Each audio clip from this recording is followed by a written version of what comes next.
welcome to my art form. It's time for Post-Orthodoxy, a show about changing our minds. Yeah, baby. With your hosts, Dark and Ainsley Sevier. Maybe what they believe about reality isn't all of reality. What? I know, right? We're on a mission to have a better time with more people more often. The question is more, how do you get there? Post-Orthodoxy explores strongly held beliefs, how those belief systems divide or connect people, and what might be found beyond those reality bubbles. Keep calm. Don't lose your head. I've got a piece of chocolate here with me because I got anxiety about doing this. Welcome to this neighborhood, neighbor.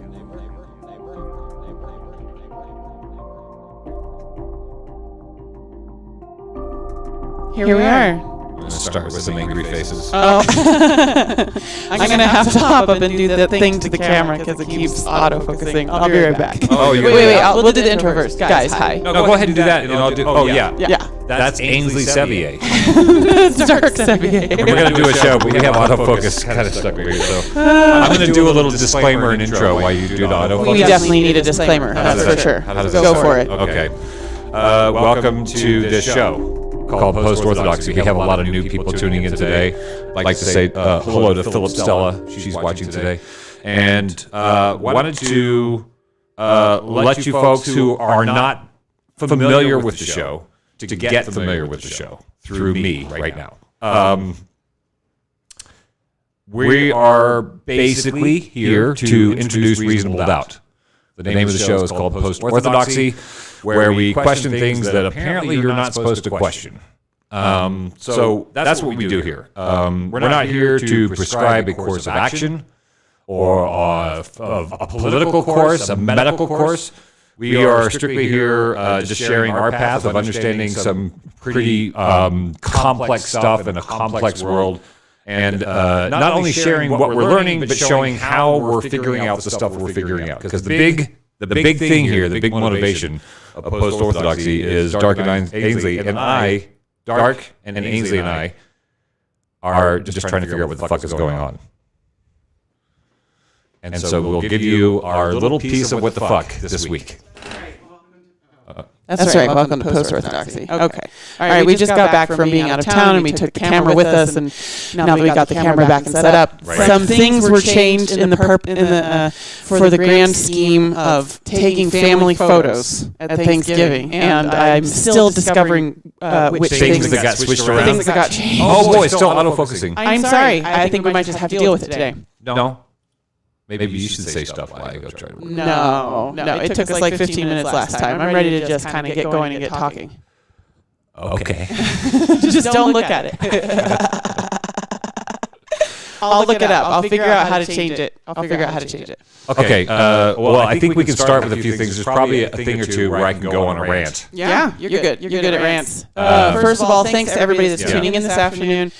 Whether you're watching this live, watching it in the future, or listening to the podcast in the future on wherever podcasts are found, we appreciate you guys. We are streaming on Twitch, YouTube, and Facebook, and we're actively looking for a new live streaming platform. I've looked into some recommended platforms people shared with me, but a lot of them don't support live streaming. I would need to be able to pull some code from the website in order to add it to my multi-streaming software, but we would really love to be able to stream live to a platform besides Facebook. Yeah, but we're doing it for now. Yeah, we're doing it for now, and you're here, and that's great. Appreciate everybody for tuning in. Whatever channel you're on, hit like, hit subscribe, ding the little notifications bell, especially on Facebook, because if you don't say that Post-Orthodoxy is one of your favorites, you will never see anything that we post, and we post multiple times a day. It's true, and you can go to our website, Better Time. It's actually postorthodoxy.com, and give us money if you want. If you like. But the free route is just support us with that social media stuff. It makes such a big difference. Share us around, push those buttons. It really does help. Hit like on the video. I always like to make fun of people when they do that on their own videos, and now I'm that person. I hate it. I had to grow into it. It doesn't cost anything to support us that way, and every little like and every little share is huge, especially as we are just now launching this this world domination show. We are disappointed in the media and the news that's available to us. The fourth estate in the U.S. is no longer the fourth estate. It's bought and paid for, and everybody could know that. And there are a lot of people online who are creating content and doing investigative journalism that are not bought and paid for by Big Pharma or by the government or by other private interests. And we're one of those people. Russell Brand is one of those people. Joe Rogan is one of those people. Hold on one second. What? We got a comment on YouTube. Somebody said audio reverb feedback echo. That's bad. Here, let me turn it on and see what it sounds like. Oh! Oh, that's really bad. Yeah, hear that? Maybe if I play that too, that'll be even. Okay. All right. What the hell? This has happened before. Yeah, it's never a good thing, though. No, and then we have to undo it. Should we just come back in 5 minutes? And how do we even know? All right, you guys just keep us posted on. Maybe once we workshop it, we'll restart the whole video. There's some button or knob. Am I hearing your phone, your computer right now? No, that's good. I need to keep hearing it, so I know. Restart the whole video. There's some button. Okay, just that's stay. better. Am I hearing your phone, your computer right now? No, that's good. I'm hearing your phone, your computer right now. No, that's good. No, it's not better. Okay, just stay. That's better. Oh my gosh. Okay, just stay. That's better. Okay. All right. Okay. Let me think about All right, this. I'm turning it off. I'm just going to turn it off and see. All right. This is thoroughly entertaining. All right. This is so sad. Guys, we've only been doing this for 2 years. All right, I turned it off. Where's that sound coming from now? Oh. Yeah, you didn't turn it off. Okay. I probably had it playing on YouTube and Facebook at the same time. That might have been the doubling. All right, so we just give it 7 seconds. No, it's not you. It's coming out like that. That's the problem. I know, but it stopped doing it for a second. I'm gonna turn this back on and see what happens. All right. No, it's not you. It's coming out like that. That's the problem. I know, but it's working. I think it's working. Oh, they said okay now. They're perfect. Fixed. Oh, we don't know what happened. We don't even know. I hit one mute button on one thing. Oh, good. So you guys let us know if it's a problem again. I'm so sorry about that. What if I just point the whole time? Will it just focus on my finger? No, it won't. Okay. All right. Well, welcome to the show. Should we start the whole thing over? No, I think it's an art piece. We're gonna call it an art piece. This is an ode. Anyway, to live streaming. There are people out there doing investigative journalism. Yeah. And just because you're really smart in one way doesn't mean you're really smart in other ways. But when we run our own show, we have to be smart in all the ways. And we appreciate you coming along for the journey. Thank you, Beauty and Butte America and Deb Lynch for pointing things out to us and letting us know how it's really going. Useful. We wouldn't be here without you guys. So we have so many things to talk about on today's show. We did a little teaser video this week, 5 minutes, talking about what we were going to do. Because one of the friends of the show said, hey, why don't you do a teaser video so I can share it around before the show so people will tune in at the show instead of him having to share stuff around live. Yes. That's why we had that whole performance piece at the beginning of that. That just gives everybody time to share things around until we really get into the meat of the program. But anyway, we did this promo video about stuff that I really wanted to talk about. Yeah. But then in 2 days, the world changes, and now I want to talk about everything else. Well, we're still going to talk about cutting our losses because that's very important. It's a concept that affects us, whether you're gambling at the slot machines at the gas station or staying in a long-term relationship, even though it's not good for you, or refuse to change your mind in the face of new information. We are all about changing our minds at Post-Orthodoxy. And so I hope you come along for the kink. Yeah, that's it. So we have several things that I wanted to talk about. One is I guess it's a economic term called sunk loss fallacy. Go look that up right now on the internet if you want to join along in the conversation and add things that we haven't. The sunk loss fallacy is one thing I wanted to talk about. The definition of the thing. Matter of fact, if you want to follow along, you can go to darksevier.substack, and you can find the latest article that I published called The Experts Wear No Clothes, which I published after saying that we were going to talk about this on the show. This is where we cover some of the stuff. And I'm going to read you the definition of the sunk loss fallacy. This is the first definition I came across. Very good. The idea that a company or organization is more likely to continue with a project if they've already invested a lot of money, time, or effort in it, even when continuing is not the best thing to do. Ooh. So that's a business thing. That's like businesses and organizations. But I also thought that happens with people. I've been at Vegas at 4 o'clock in the morning, down, depressingly down.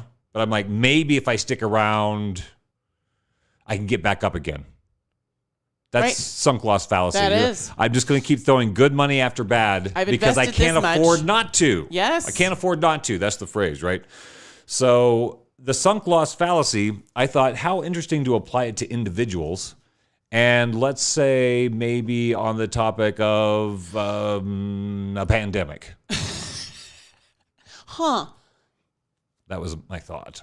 Just a random thought that occurred to you. Yeah. It's like, yeah. What if we were doubling down on investments, emotional investments, cognitive investments in a story? Right.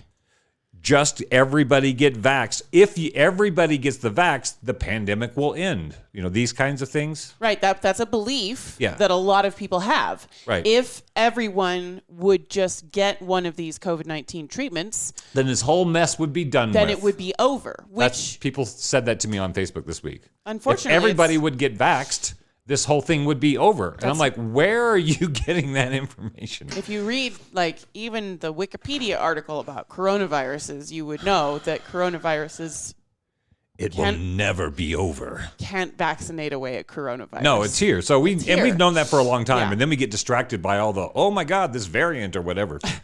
But it's a serious thing. People are dying. Yes. People are getting sick. I've been sick. You've been sick. A lot of our friends, we have friends sick right now with coronavirus. It's a real deal thing, and we should be taking care of ourselves, taking care of each other in the way we can. We should be educated on how to take care of yourself, because it's not just get the vaccine or stay home and be sick until you have to go to the hospital and be put on a ventilator. There's a lot of treatments that you could be taking and preventative measures that you could be taking to take care of yourself before it gets to that point. But you're not being told that. I'm completely shocked at how many of my friends don't know about vitamin D. That vitamin D is a thing that greatly reduces your risk of having a serious infection. From anything. Most people A lot of people don't know that. I have friends getting sick.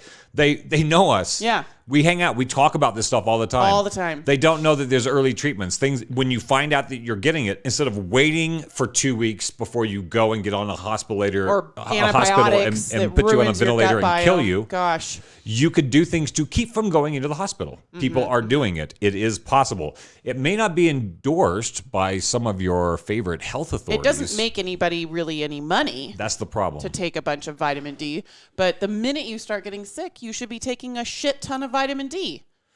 You can overdose on vitamin D, so be careful. But scientists have shown that upwards of 10,000 IU vitamin D a day has not caused any problems.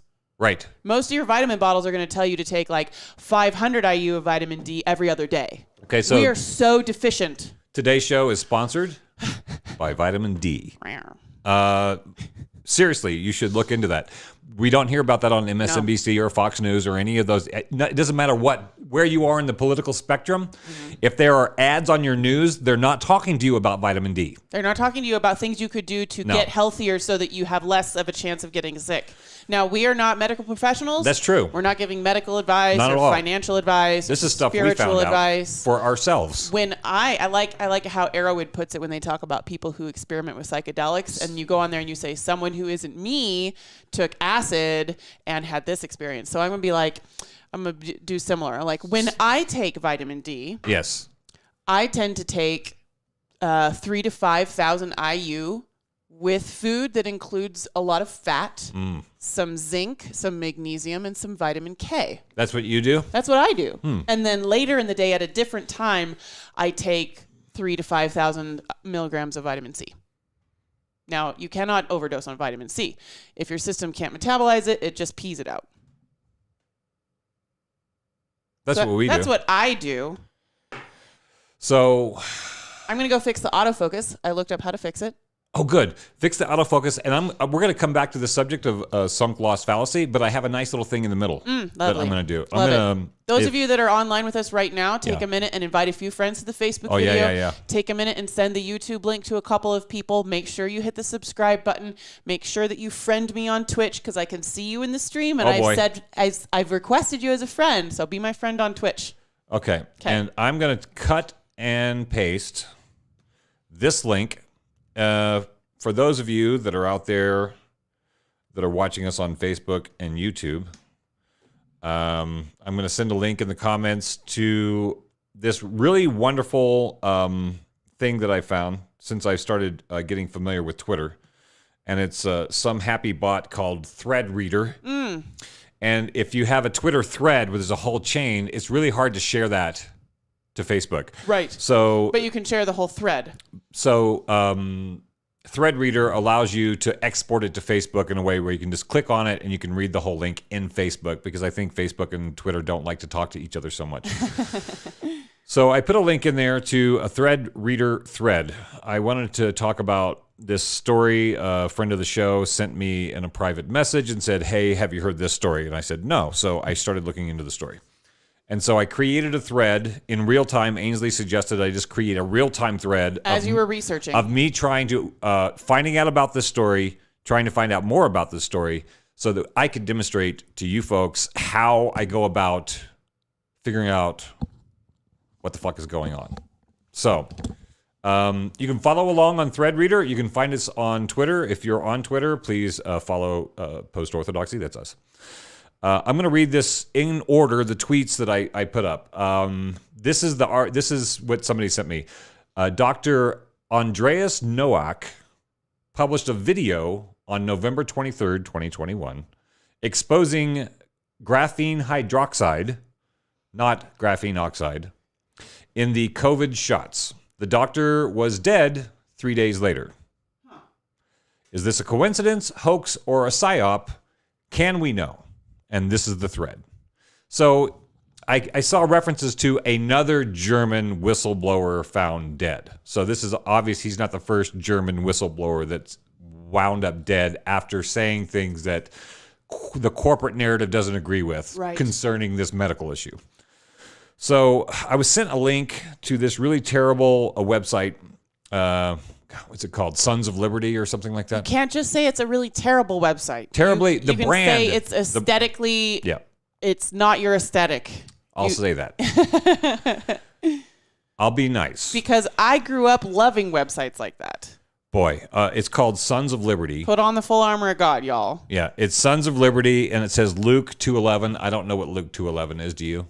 Not off the top of my head, but I bet it's probably, I'll just Luke 2:11. So it says Sons of Liberty. There's a guy with muscles and an American flag. Today in the town of David, a savior has been born to you. Okay. And then there's like an ocean of white crosses, gravestones behind him. And it's called the Sons of Liberty Media with Bradley Dean. Bradley, spelled with 2 E's at the end. Bradley Dean. Bradley Dean is a lot of people's hero. Yeah, he's got 700,000 followers on Facebook. Anyway. It's not our aesthetic, but no. It's some people's aesthetic. No, so when I look at that, I'm like, okay, I don't like this aesthetic, and I automatically want to distrust it. But they've done a service by putting a story together, so I'm going to look at the story and see how they do it. So just because someone has an aesthetic you don't like doesn't mean that they're not telling the truth. Right. So here's my big beef on the aesthetic. If I share that, people will automatically call me some fundamentalist, Republican, Trump-loving, orange man lover, whatever.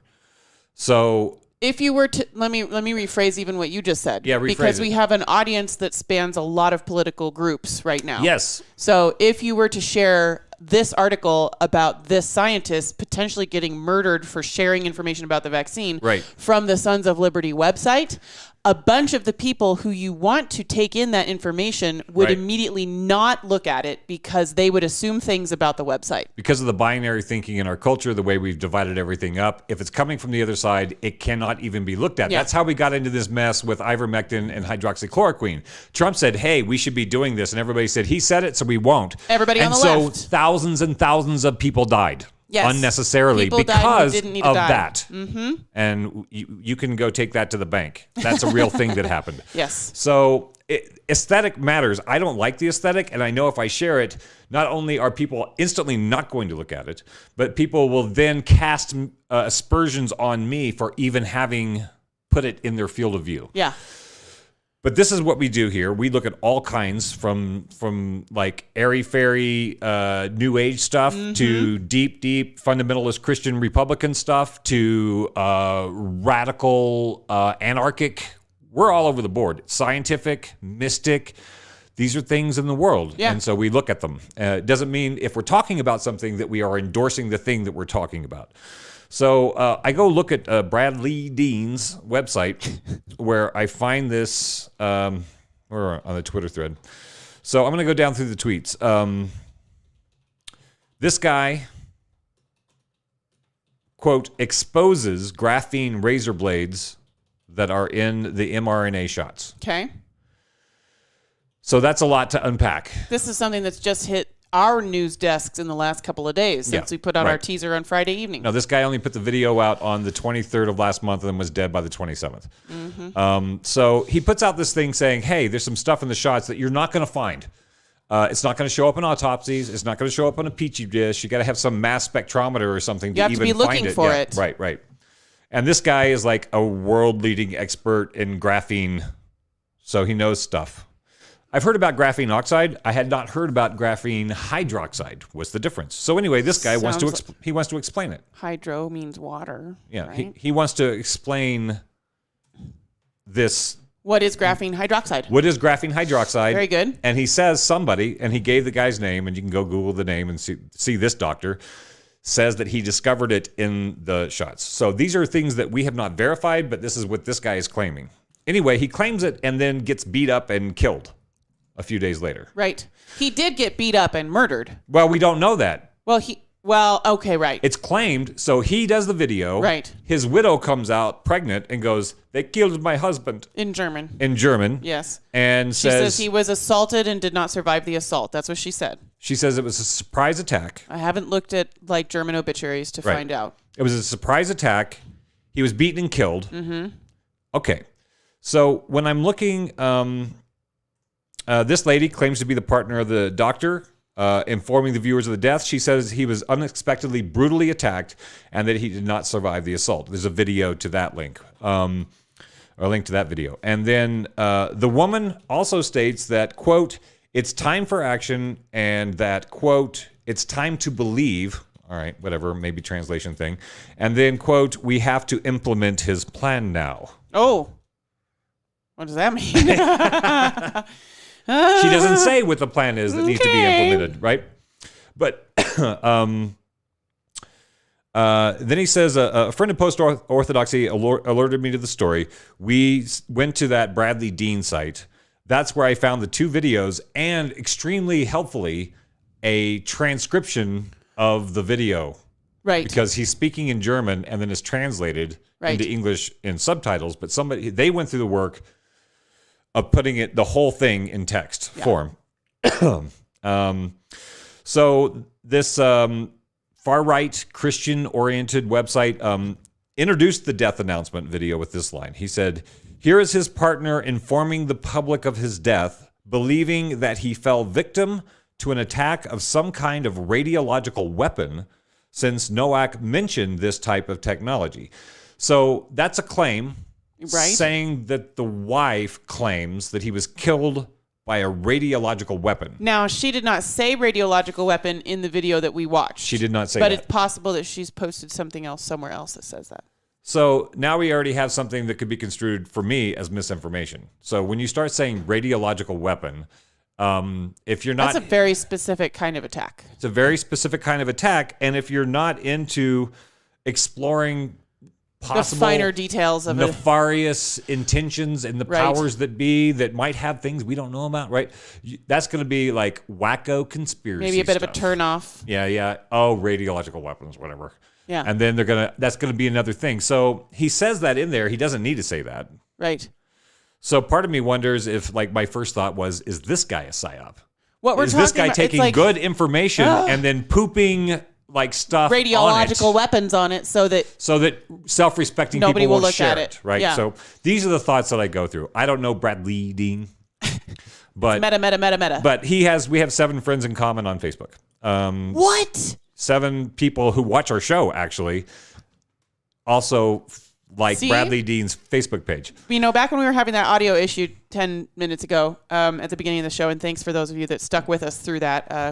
Glad that's not going to happen again, question mark. I'm obviously going to be doing a test stream this week to try to figure out what happened. Right. But maybe we'll do it over cocktails. Yeah, we'll do a nice late night drinking stream and talk about random shit and figure out what's wrong with my buttons. Open-ended Q&A. Maybe we can have our audio engineer in here. Yeah. We can do like a wake and bake stream or whatever it's called. Anyway, thanks to those of you that are tuning in. We were speaking during the before 4 time when the audio was rippling everywhere, that we were speaking about how our media, the fourth estate in the U.S., mainstream media has failed us. It's bought and paid for, and we can't trust what they're saying. You have to fact check the news, and the point of the news is to be the fact check for you. You want to hope that they've done that for you. So it's important for us all to find people that we trust to get our news from. What was that great quote that you found? Oh, I'll find it. Oh, it was so good. This is sent by a friend of the show. Oh, thank you, friend of the show. So it's important for you to find people that you trust, people that you feel to be believable, people that you haven't caught them out in a lot of lies. Right. Like we can catch MSNBC and Fox News out on lies all the time, but we haven't caught Jimmy Dore, Russell Brand, this guy Bradley Dean. I would bet that Bradley Dean probably doesn't lie. He just has a particular aesthetic, just like Jimmy Dore has a leftist aesthetic. He's got an agenda and a bias. He has a bias. Yeah. He has and as long as I know what that is, I can take that information and sort the bias from it, right? But then, if I find somebody talking about the Kyle Rittenhouse trial on Rumble and they're breaking down the data, I have to go and find that video on YouTube in order to be able to share it with my leftist friends. Oh, Rumble, that far-right website? It's a service, just like YouTube is a service. All right, so we got a note sent by a friend of the show. Yeah. We won't say his name. Oh, we just because a lot of people like to be incognito in their support for us, and that's fine. If you ever send us a message on the side, we're not going to out you. Send the message on the side. We'll say friend of the show. Absolutely. Or enemy of the show if you don't like what we're doing. Specify in the comment. Well, before this is a thing that somebody sent. They thought of us because it was on their veterinary website. Yeah. Right. So it says veterinary, like animals. Veterinarian. Okay. Yes. So this is out of context. So I'm just going to start with where he sent me. He said, well before COVID-19 made the need for trustworthy sources a matter of life and death, Pion, I don't know who this is, had been urging colleagues to find experts they could trust. In this process, he developed a colorful truism for veterinarians that is now a truism for the general public. I love this. When he was younger and lecturing, he said he often told his listeners not to take his word for whatever he was saying, but to read the primary literature. And then he says that's an admirable thing. Go read the source documents. Don't take my word for it. Go read the source documents. Go read the 35-page lab report for how a PCR test works on the CDC website. So he used to say that. And then he says, that was stupid, he said recently. They didn't have time to read the primary cardiology literature or whatever I was talking on. That's when I realized everybody's got to be a baby bird. If you're not an expert in the area, you've got to take most of your information pre-digested. The secret is be careful who you let puke in your mouth. You got to pick your mama birds carefully. Be careful who you let puke in your mouth, guys. Yeah. We've been talking about... We don't all have time to read source documents. This is another facet of the you are what you eat head edition. We care about what we put in our bodies. Some of us do. Maybe not so much sugar, maybe not so much blah, blah, blah. Whatever we need for our health, we make sure that we're getting good food so that we're having good health, right? That's a thing that people started doing. Also must do it with our heads. Before you start letting stuff flow into your head, because I know so many people, I was one of those people, watch CNN or MSNBC, and I can say, well, I'm a skeptic, so I'm going to listen to what they're saying, but I know some of this is bullshit. But what I'm doing is letting them fill my head with bullshit. Right. So I started getting more picky about what I'm letting in my head. Yep. So we hope to digest what we find and puke in your mouth and puke into your head. Halfway digested information so that it's easier to assimilate. Because not everybody has time to do the research. It's a service we're providing. Yeah, we want to be your mama bird. So, oh, that sounds kinky. So that's why I'm doing this post on this murdered whistleblower. So this is how we get our information. So we've already covered part of this. We're going to go back into it. Hey, Chef Boyardee is in the house. All right. On Twitch, John Ivankovich on Facebook. Things are heating up. We've got people watching on YouTube. Thank you so much for sharing it around. Hit the like button. Leave an angry face on the Facebook video so we can attract folks that like to be, what is it? People that just like watching angry things. They're like, oh, people were mad at this. I better watch it. Right. People that like to be titillated by controversial topics. But first you have to get mad. Okay, I'm going to keep pushing those angry faces. So, would you mind going to the notes page? Absolutely. And pulling up that thread reader? Because I have a link to the thread reader there. It's somewhere down at the bottom of the document. Yep. Pull that up so people can follow along if they want to follow along on this Facebook thread, because I have images. The Twitter thread. The Twitter thread, right. We know this. We'll have to play that next. All right, so we covered this guy. He does this thing saying, hey, this stuff in the vaccine. Then his wife says, oi, they killed my husband. And then... while awkwardly touching her baby bump the whole time. The whole time. So then I'm like, okay, who's Bradley Dean? Bradley? Right? So he has some little icons on his page. So I clicked on the Twitter because I thought maybe I'd tag him in my analysis of his analysis. Yeah. But it says this account doesn't exist. Oh, so he might have gotten banned from Twitter. Yeah, he got banned from Twitter. So then I hit the Facebook link. Whatever you think about somebody's aesthetic, if they're getting banned from a mainstream platform, that's probably a good sign. Maybe I need to know what they're banned for, having been banned. The Facebook link worked, and it said he had 763,532 people liking it, including 7 of my friends. His YouTube page hasn't posted a video in 2 months, however, which I thought was interesting. I hope he's not because dead. This is posted because this just happened late November, so right. this was posted but he this hasn't week. done any YouTube videos in a while. No YouTube videos. I bet in 2 he's months. on some other platform that he puts most of his videos on. Probably started moving off. Yeah. I dropped a comment in our chat bot, guys. Let me know if you have a platform that you like besides Facebook.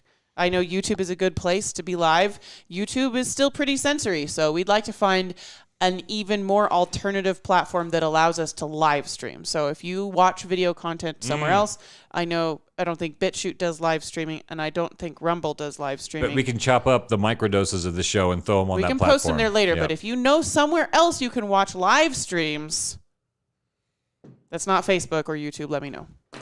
Okay, so we're in the thread reader? Yep. Are you threading around? Yep, this account doesn't exist on Twitter. Here's his YouTube. Hasn't posted a video in 2 months. Right, so let's go down to 10 of question mark. So what did Dr. Nowak say in the video that was worth supposedly having him killed? Because I don't know if he's been killed. Right. And how did he die and who did it? I don't know how he died. We don't know who did it. So I go looking for that information. Because this is only a week-old story.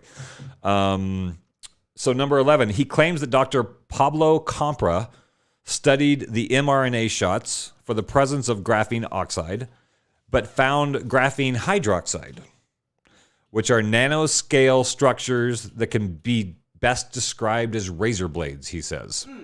Now, I'm taking this directly from the transcribed text in the video of him speaking in German. So we want to know why did he get killed? What was he talking about? So he says that. Then he says, the epithelium is extremely smooth, like a mirror, and it is cut up by these razor blades. That is why it's so dangerous. If you inject the vaccine into a vein, the razors will circulate in the blood and cut up the epithelium. Which is epithelial cells. Anyway, I remember that from long time ago, biology or whatever. So it's worth noting here that there are concerns, this is a whole other subject, there are concerns that inappropriately administered shots injecting mRNA into the blood instead of the muscle are causing a large amount of vaccine injuries. Yes. So myocarditis is one of those injuries. And myo and pericarditis. Right. So This is an interesting subject that is a sidebar that we're going to just briefly talk about, and we can do this another time. But the idea is that we're trying to give everybody in the world shots. So not everybody is a phlebotomist who's giving you your shot. And a doctor who saw all these videos on the news and TV of people getting shots was saying, I don't see anybody who is aspirating the shot. Yeah. Aspirating the shot means when you put it in, you pull back a little bit to make sure that blood doesn't come in, because that means you hit a vein, and this is not a intravenous medicine. This you want to be putting it in the muscle. Intramuscular medicine. It's supposed to go into the muscle. It should not go into the blood. So if people are just giving people shots, there's the chance that they're injecting into a small vein or blood vessel. The bloodstream of some kind. Of some kind that you don't know. And this could be the cause of a number of vaccine injuries. Yes. Some people are saying the shots are making people sick. Maybe it is. Right. Maybe it isn't. But maybe the way they're doing the shots is making people sick. It could be both. It could be both. Anyway, so this guy is saying, here's another theory. Is he saying this is he calls it Russian roulette. He says he claimed that autopsies of people who die from the shots will not reveal the cause of death. People bleed to death internally, especially the top athletes who are dropping dead have fast-flowing blood. The faster the blood flows, the more damage the razors will do. Right. That's where I think about the concert in Houston where 11 people had cardiac arrest. 11 teenagers had cardiac arrest. Died of heart attacks or some kind of cardiac problem. Yes. 8 young people with cardiac raised heart rate. This is what he's saying could be. Yeah. Okay. So it might not necessarily be strictly the content of the shot. It might be the way the shot is administered causes it to get into your bloodstream in a way that it's not supposed to. Right. And that when your heart rate increases, this is why we're seeing athletes and like the horrible event at the rock concert or EDM music concert, whatever it was. Right. Robert Edwards says nurses have long ago stopped aspirating shots. As a standard practice, I would need to hear that from people in the field if that's something that they just don't do anymore because apparently that's a problem. When my dad's a doctor, so we got all our childhood vaccines at home. He would just bring them home and do them at home, so there's less fussing, and my mom didn't have to pack us all in the van and drive to the hospital. So I remember him doing that to our shots when we would get our vaccines. Aspirating. Yeah. Okay. So apparently that's a bad idea with this particular shot. To not aspirate. Because, this guy goes on to say, you see people collapse immediately after vaccination and have a seizure.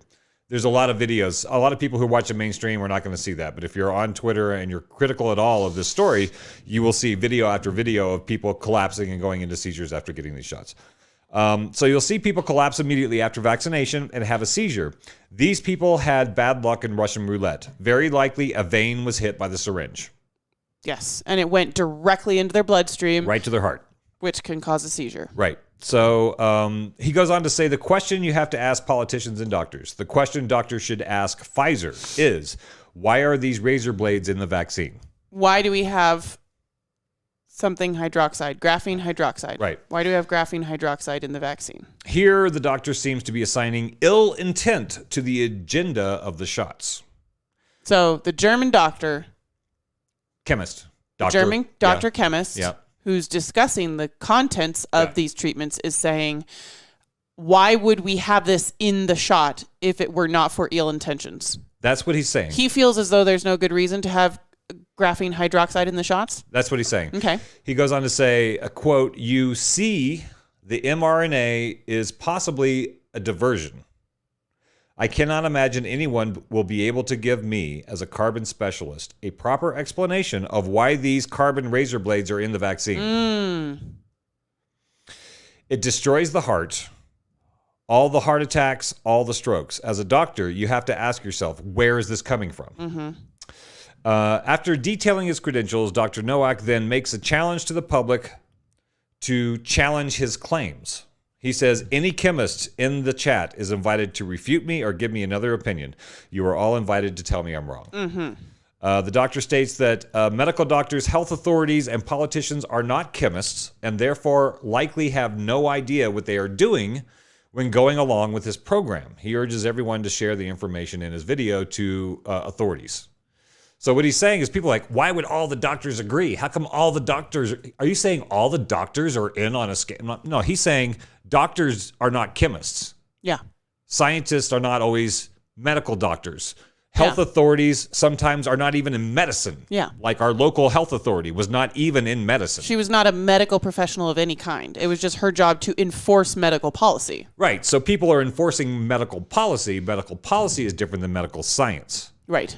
So he's saying, as a chemist, most doctors, and health authorities will have no idea what is going on here, and so therefore cannot speak to it with any kind of authority. They can have heard some things and be in agreement with the things that they have heard. This is something we talked about a couple of weeks ago, the difference between someone who is truthful and trustworthy and someone who is telling the truth. Right. Just because someone is being truthful and trustworthy does not mean they're telling the truth. You can have someone such as your family doctor or your child's pediatrician who is being very trustworthy and has done their best. They've heard the stories about the pandemic and the virus. It matches things that they know about viruses and vaccines, and they feel as though they are giving you meaningful and trustworthy advice as your pediatrician or your family doctor. That does not necessarily mean that they are telling you the truth about the virus or the truth about the COVID treatments or the truth about the death rate or the truth about hospital practices. True. Or the truth about how many people who are in the hospital right now sick with COVID are actually vaccinated or not. Yes. Just because your doctor is a trustworthy and intelligent and highly educated person does not mean that he has spent time after work looking into the data about what's going on globally. So that's some additional information that I think complements the article that I sent everybody a link to. It's The Expert Wears No Clothes. It's on darksevier.substack.com, where I answer the question, so you think there's some giant one big conspiracy between all the doctors, all the politicians, and all the media? Mm-hmm. I answered that in that article if you're interested. Let's go back to the thread reader. Okay. So this guy basically says, here's the information. You need to ask people in charge. There's no reason to have a mandate. This seems to be of ill intent, and we need to have some answers. And then he's dead a few days later. Weird. So I found a video from India. Because this only happened last week, there's not a lot of information out there just yet. So I found a video from India that addresses the story. Oh, is that the... It's the one that has his two faces on it. Okay, gotcha. So that video, they mention another German doctor whistleblower has been killed. So that's where I got the idea. Another German doctor whistleblower. Right, not just a German whistleblower, another German whistleblower. And it was interesting because they give a badly translated in English bit of the story, but they claim his claims were about graphene oxide and not, they didn't say graphene hydroxide, which I thought was another interesting. Right. If you're trying to find information and you just find this India article, right, then you hear about graphene oxide and not this graphene whole other hydroxide thing called graphene hydroxide. Right. In that video, we find out that this guy, Dr. Nowak, was doing a live stream in November of last year when the police raided his home in riot gear. I haven't heard more about that story, why they did it. So apparently he's been on the radar for a while, enough to raid him on camera. There's a video of that in the Twitter thread. Wow. Or maybe the whole thing is a giant scam and he was just doing it for publicity, and now his wife's going to set up a GoFundMe and then they're going to retire to an island and he's actually alive. Or maybe they're all CIA agents just meant to seed discontent among people and cause social chaos so that harder things can be locked down. So there's no way that we can have a unified story about who's fucking us over. Right. I don't know if this is real or fake, but this is the story that I'm following. And so then I found another blogger person, Claudia Stauber, at Claudia_Stauber. You can find her on Twitter. And she had a video about what I found out about Dr. Nowak. Can you play that video? Is it possible? Yes. So here's a lady who was doing what I was doing. She was going around trying to figure out who this guy is, what's going on, why would they kill him. Apparently, this guy speaks at universities. He's talked on all various subjects from health, mental health, physical health, kinds of food you might put in your body. So this is a guy who's on a circuit of some sort, who is talking perhaps alternative medicine. I'm not sure. So this lady, Dr. Claudia Stauber, puts together this video to show what happens when she starts trying to find out who this guy is. So when people say, oh, you think everybody's in on it? Like, how could every doctor in the world be in agreement and it not be true? I'm like, well, not every doctor in the world is in agreement. They just get murdered. They just get murdered. Apparently, some of them just get murdered, and then your ability to find out who they were online gets truncated. You're not allowed to know. All right, you ready? Yeah. Let's play that and see what happens. Let's make sure the audio's on everywhere. Yeah. Hi guys, it's Claudia with Cabin Talk, and I wanted to come on briefly to talk about Dr. Andreas Nowak, who is the one who is talking about the substance in those things that people get put into their arm. I sped it up. Oh, good. I did a little research in trying to find more information about him in German. And the man has been talking against the establishment, by the looks of it, his whole life. He is very outspoken. He was very outspoken about the corruption in the science community and that we are being told all the wrong things. And by what I can tell from watching some of his videos now that are older, and there are some, I will link a few of them. They're all in German. They'll probably come up with subtitles.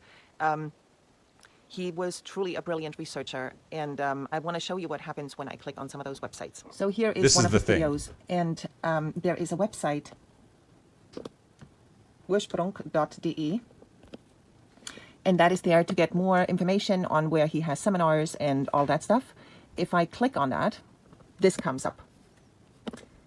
If I click on that, this comes up, and if I go to visit this website anyway, even though I'm getting warned and warned and warned, this comes up.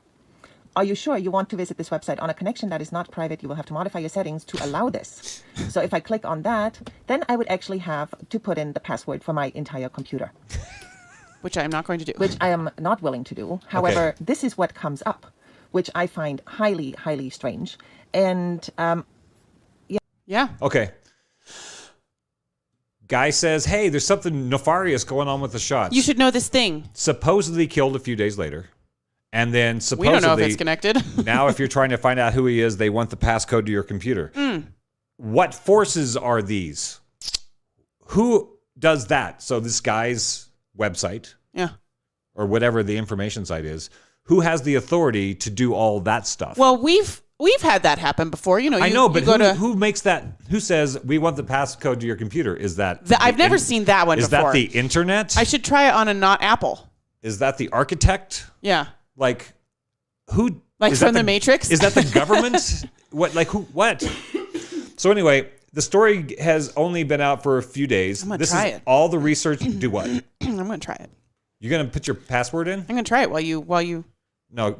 Yeah. You're gonna invite the Matrix in. Well, no, I'm not gonna put my computer doesn't have a password. Oh. It's a Chromebook. I'm just gonna try it on a different computer while you keep what. So who does that? Who does that? Who has that power? How did he die? I still haven't found out how he died. I don't really fully know if he did die. I've only seen a video of a sad woman saying that he died, and then a lot of stuff about it. So that's what we've got so far. Whistleblower winds up dead. Now, good luck trying to find good information about him.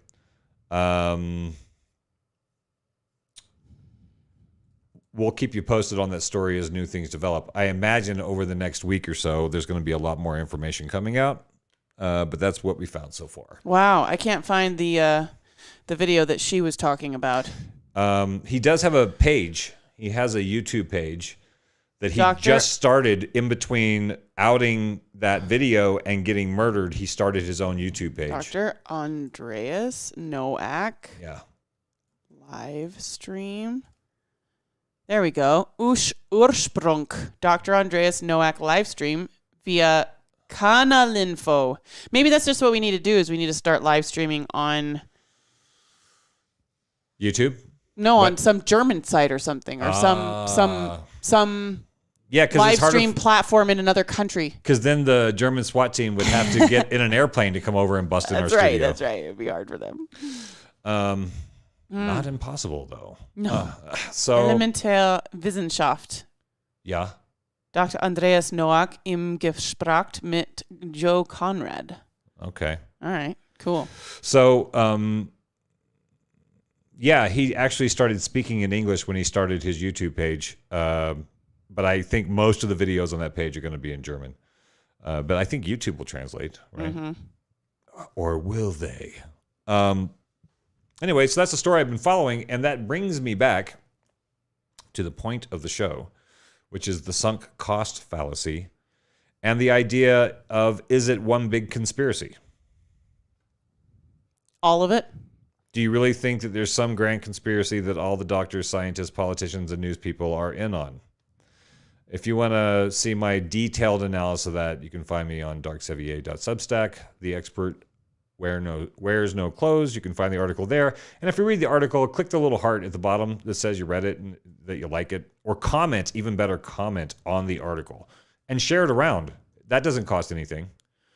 Thanks, guys. Like the video. Share it with some friends. Put some angry faces on it. All right. www.ursprung.da. I went to an incognito window. Okay. Oh. Are you doing it right now? Yeah, it doesn't say anything. Nothing? Well, .da is a legitimate. Yeah, that's Germany. www.ursprung.da. It's DA.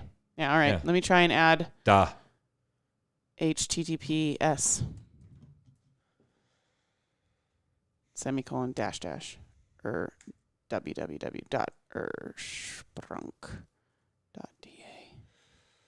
This site can't be reached. Check if there's a typo. Maybe they took it down. I thought you just found this lady saying. Yesterday. Holy cow. No, there's going to be some scrubbing going on. That's it seems like there's some scrubbing going on. Wow. All right. Well, somebody needs to check in on Bradley Dean. See if he's okay. Yeah, somebody check in on Bradley Dean. Jeez. He might not be okay. So let's talk about what is going on. So this idea of the sunk cost fallacy of throwing good money after bad. When do you walk away from the poker table? When do you walk away from a bad story? Right. At what point does the cognitive dissonance get so strong that you're like, you know what?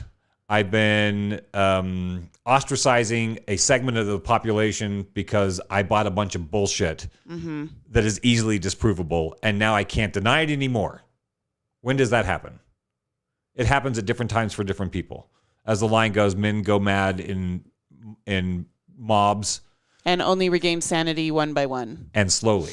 Yeah, slowly one by one. So what we're doing here in Post-Orthodoxy is we're not out there trying to change your mind. We're in here saying, for all those that have seen through the bullshit, welcome. We've got some tea. And I wanted to talk about, I shared a tweet. It's on the notes page. It's a Post-Orthodoxy tweet. Retweeting somebody. War was our cash cow until it wasn't. Disease management dwarfs the military budget. The shots aren't free, and neither are you. You're paying for your own enslavement. You could know. So that's sharing and commenting on Lindy Naughton's post, where she says, in the USA, disease management, which some people call healthcare, pumps almost $6 trillion into the economy. Do you know what that means? If diseases has replaced war as the world's primary money spinner, we need continuing large-scale health crises to keep the economy going. Now, that's something to ponder over the tea. So, Robert Edwards says many are still in the double down strategy. A lot of double down going on. Let me run through my post-orthodoxy hypothesis. This is as good a moment as any. Yeah, do it. It's always nice having new people tune in that we haven't seen before. If you're watching on Twitch, accept my friend request so that we can keep in touch with each other on the internet. We started this show with a hypothesis, my hypothesis having gotten out of an extremely conservative fundamentalist version of a Christian cult. It's like even people in the group know that they're an extreme version of that group. Whoa, we sure are extreme. Yeah. They don't think of themselves as a cult. No. We're just really all about it. They're just the purest version of that specific kind of Christianity. All in. Yeah. And so for me, when I had to step outside of that group for my own health and well-being, it became apparent I finally coalesced. I coalesced this theory when we were starting Post-Orthodoxy about how do people change their mind? You know, how do you get out of a group? And for me, it's first, there's the way that you think all of reality is. You think that all of reality is the way that you think all reality is. And that's a kind of naivete that is not necessarily damaging, but it can put you in conflict with people around you who have different experiences of reality. For instance, I was raised believing that all homosexual people are going to hell. That's how I was raised. That's not how I believe now. That's not my perspective on reality or my ethics anymore. Right. But that was how my church and my family and the thousands of people in that group believed and behaved, and it put them in conflict with people around them who just wanted to get married and have kids and have health care, and be gay. But they thought that anybody who was gay was obviously in rebellion to the way things are, which is that gay is wrong and unhealthy and a choice and will send you to hell, and they're just rebelling. That was the belief system of, the people that I grew up with. And so for me, that was reality until I had several conversations with several very, very patient and loving and compassionate gay people in college and in the early days of my first marriage, my early 20s, who took the time to hear me out on what I thought reality was about gay people. And that introduced reasonable doubt that maybe all of reality isn't how I think all of reality is. And it was just like a little drip, the little drip that eventually ruins your roof, or the little drip that eventually frees a major archaeological find from a glacier, which is kind of what happened in my mind. So you start out in the beginning, you think all of reality is the way that you think reality is, and it matches your experience. And then there's an introduction of reasonable doubt that makes you question the way that you think all of reality is. And maybe in that moment, you have this beautiful crystalline moment where you can decide whether you're going to continue to take in new information and learn stuff and open up, or if you're going to double down, like Robert Edwards was saying. Yep. You're going to double down on the way that you have been believing that reality is. Many of my friends and loved ones continually double down, no matter how open-minded they get, no matter how much they might pick up swearing in their 20s, or they might watch an R-rated movie, or they might wear short shorts, they still keep saying to themselves, yes, but marriage is only between a man and a woman. Mm-hmm. But marriage can only be between a man and a woman, And it doesn't matter how many things you experience or how much you get out into the world. They haven't yet gotten to the point where the reasonable doubt, they're choosing to use energy to keep that belief system intact in the face of new information, rather than choosing to use energy to adventure off into the unknown. And that's a choice people make. Either way, you're using energy. But if you do decide to venture off into the unknown, one of two pathways is in front of you. One, you may jump from one strong belief system about reality into another strong belief system about reality. Possibly. Yeah. So now I'm an atheist. I'm not an atheist, but like a lot of people grew up religious and got cracked out of that reality bubble. And then you turn and fight it. And then they're like, well, now, and they're still being defined by religion. They're just not religion.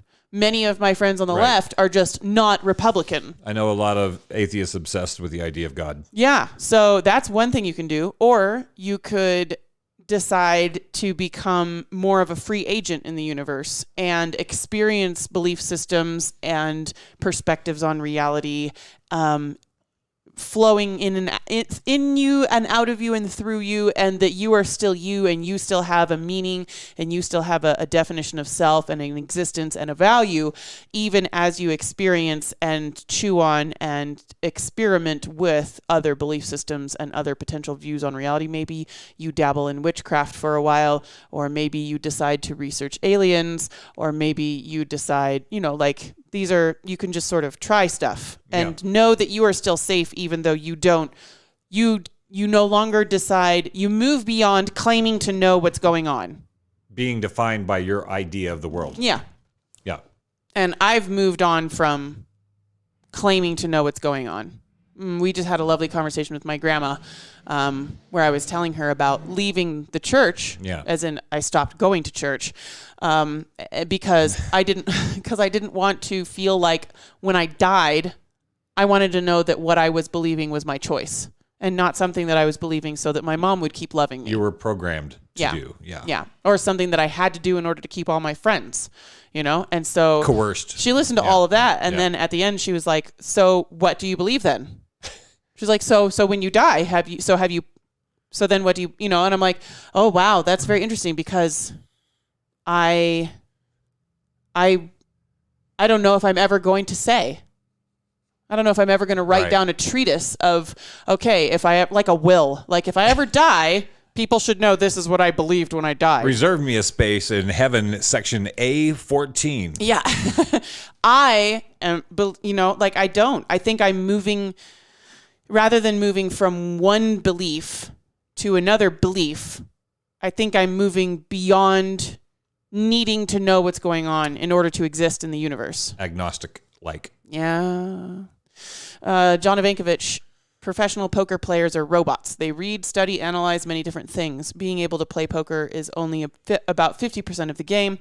Many people don't like the professional poker player because they are the best player at the table. More times than not, they are the only ones who know when to walk away. You got to get analytical, guys. So I was talking about that if you're not a professional poker player, where you're at the table and you're too deep and you can't bear to walk away, so you keep going deeper, which is bad. You know, it's bad. In the hopes that one day you'll save yourself. Right. That's a bad poker player. Yeah.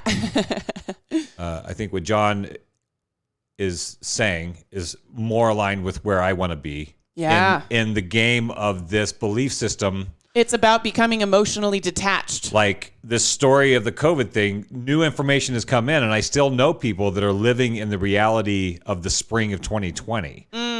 There are people who have been branded with phases of the pandemic narrative. And they're stuck in that phase. Like there are people who think that when they get the shot, they will not get sick or transmit. They still believe that. Yes. There are some people that think that if everybody gets shot with a leaky vaccine that doesn't keep you from spreading or getting, that it will be over, which is that's a reality bubble. Makes me blink a lot when I think about it. And there are people who believe that there isn't a new virus at all, and that what we've been experiencing over the last 2 years has been a propaganda media storm designed to destabilize the population from taking control back from the oligarchs. There's some people that think that the new variant is scary. Yeah.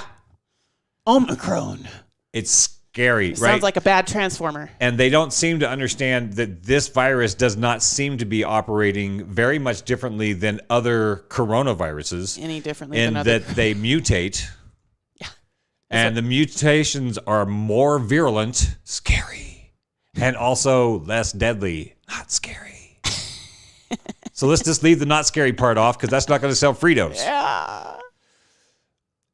It's not behaving differently than what we know coronavirus is to do. So I know a ton of people that didn't know that they didn't know that coronaviruses have been on the planet for a long time. That a cold is a coronavirus? Yeah. Yeah. Like there were a lot of people that did not know that the regular seasonal cold, which comes and goes in severity, is caused by coronaviruses and rhinoviruses. I heard a story. I didn't hear it. I read it somewhere, and I haven't really gone back to back it up. But from what I understand from this story, and somebody can confirm or deny this, please, this is why we have a conversation and not a straight broadcast, is that the Russian flu, which was a horrible flu that killed millions of people back in I don't know. How did I not hear about this? 19 old time sometime. Everybody always talks about the Spanish flu. Maybe it was 18 old time sometime. But just look it up. Russian flu came in, terrible, predictable results. Novel virus comes in, lots of people die. From what I understand, the current thing that we call the common cold might be the petered out version of the Russian flu. Isn't that an interesting idea? So you get a common cold, nobody cares. It's just don't sneeze on me. Come to work anyway. We need you at the front. You won't care about colds, right? But that was apparently, maybe, from what I heard, please confirm or deny, the Russian flu, which was deadly because it was at the time. At the time, it was this new, deadly novel virus. So this is a deadly novel virus, but we know how to deal with it. We know how to do early treatments. We know how to do preventative stuff. We know who's at risk. We figured that out. People are still saying, but we just don't know so much about this. I'm like, well, we know enough that it's no longer an emergency. I'm doing the thing. Yeah. I found the ursprung.de link. Oh, God. Our connection is not private. First page was, are you sure you want to leave YouTube? When is our connection ever private? Yeah. I think they mean there might be something in the connection that could potentially get into my computer rather than, that's what they mean by private. It's a threat. Advanced. The server could not prove that it is what it says it is. It'd be a shame if something happened to your computer if you clicked on this. Okay, I'm going to proceed. Unsafe. Okay. Oh. What happened? This domain has been mapped to Squarespace, but it has not yet been claimed by a website. So they doinked it. Yeah. That sucks. They didn't make you type in your password or anything. No. But they got your number now. Who's looking for this website?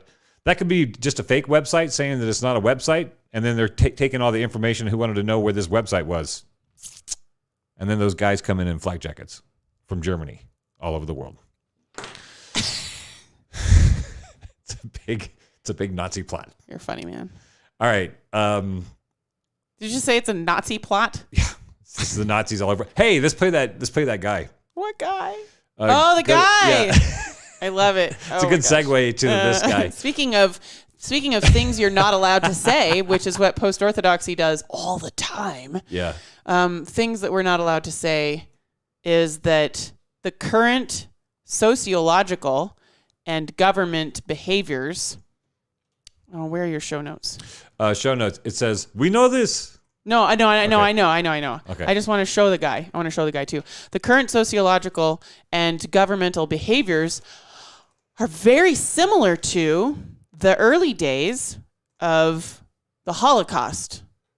There's some parallels. Which, if you say that, you're basically an anti-Semite. And here's why. Because they had such a bad time. The Jews had such a bad time during the Holocaust. This is accurate. That they did have a bad time. I'm not lying. Yep. That nothing can ever be compared. Oh, right. To the bad time that the Jews had. Right. You're never, ever, ever allowed to compare. And what was the early thing in there? I guess the early thing was like, Jews are dirty and they spread disease. And they're also the Illuminati and run the banks. Yeah. So they're... But... everything poor people hate, I guess. Is it still... Is it anti-Semitic if a Semitic person says it? Not the evil government. That's not concerning me. It's the stupidity of people is what's concerning me. The fact that the government is evil, I know that. The fact that we are controlled by evil psychopaths, we know that. We know Nothing changed. Nothing changed. What has changed? The fact that people comply, that's a cause for concern. Did somebody remix you know this why? with music? Because these are the people who are going to go after you at some point, not the government. The Nazis said we're not going to do another Holocaust the same way. We're going to do another Holocaust. We are in a Holocaust. But not the same way that it was brutal and forced. You're going to voluntarily go into the gas chamber. Like you see these long lines in Tel Aviv, people are just waiting in line. 5,000 people are waiting in line to get vaccinated. They're not even forced. There's no dogs. There's no SS officers. So the Nazis became more... That's awesome. I love it with the beats underneath. Yeah. The fact that the government is corrupt, we know this. Every time I read a headline that I'm reading about coronavirus, I'm like, we know this. We know this. Like, so is it anti-Semitism if the rabbi says we are absolutely doing another Holocaust? Yes. Just like even if you've had the vaccine and you're against mandates, you're an anti-vaxxer. That's science. That's intelligence. Now, we have not yet gotten to the level of suffering in the U.S. that the Jews experienced at the height of the Holocaust when they were being shoved into gas chambers. However, other countries have gotten very, very, very close. Yes, the gentleman in the blue hoodie. Okay, go down to the notes page. and play the short clip. Haley Hodgson, 26, has just been released from a 14-day detention at the Howard Springs quarantine facility in Australia. If you don't know what's going on in Australia, they have COVID concentration camps. Your experience of the pandemic is not everyone's experience. No, of the they have pandemic. concentration camps, and they're going out and pressuring Aboriginal people to get the shots. And if they don't get the shots, they're starting to take people who might be close contacts to concentration camps. And they're doing it to lots of people. So there's a longer interview. I'll post the clip while we're watching this. There's a longer interview. It's about a 20-minute interview on one of my new sort of platforms that I'm starting to trust to give me information. Unheard, UNHERD, Unheard. They have some interesting programming going on these days around this narrative. I like getting outside the herd. Yep. And so you can find them on YouTube. We're going to play a Twitter link of this lady talking about how she got picked up and sent to a concentration camp in Australia like 2 weeks ago. I just waited for someone to come and test me. No one came to test me. The next people who rocked up at my house were 2 other police officers. They blocked my driveway. These are actually uniformed police officers, normal police officers. Yeah. So then the police officers blocked my driveway. I walked out and I said, "What's going on? Are you guys testing me for COVID? What's happening?" They said, "No, you're getting taken away and you have no choice. You're going to Howard Springs. You either come with us now and we'll put you in the back of the divvy van, or you can have a choice to get a COVID cab." So, of course, I chose the COVID cab because they said, "Well, if we're to take you, we're going to hand you a $5,000 fine." So, of course, I didn't want that to happen. So I just said, "Look, I don't consent to this. I don't understand why I can't just self-isolate at home like a lot of other people are doing."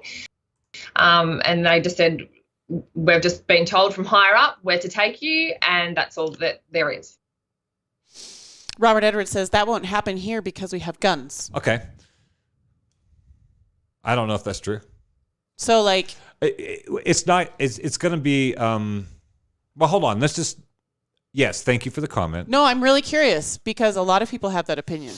I think there may be something to it, but I think we're operating on a very different psych campaign on this trip. It's not so much about the military is going to come and make you get a shot. It's going to be it's what's happening right now where you're becoming a pariah for not participating in the narrative. Well, so like it's going to be your neighbors turning on you economically. Yeah. It's going to be then like there are people in Canada right now who've chosen not to get vaxxed, and now they cannot go to the grocery store and buy food. I feel like it's going to be sneakier. Like, I love the idea that... So you're going to go to the grocery store with guns? Yeah. What are you going to do? When I was a kid and I grew up homeschooled, my mom would regularly sit down with all 7 of us children and talk us through what to say if a stranger ever came to the door in case it was CPS. Because sometimes when we were homeschooling in the 90s, people were so weirded out by the idea of children being at home on a weekday that they would call CPS on their neighbors as if that was cause for concern because they hadn't heard of homeschooling, even though... Kids at home during the day? What? They must be being abused. Now, if you want to watch something interesting, there's a special on TV right now called Hell, Hope, and Justin Bieber.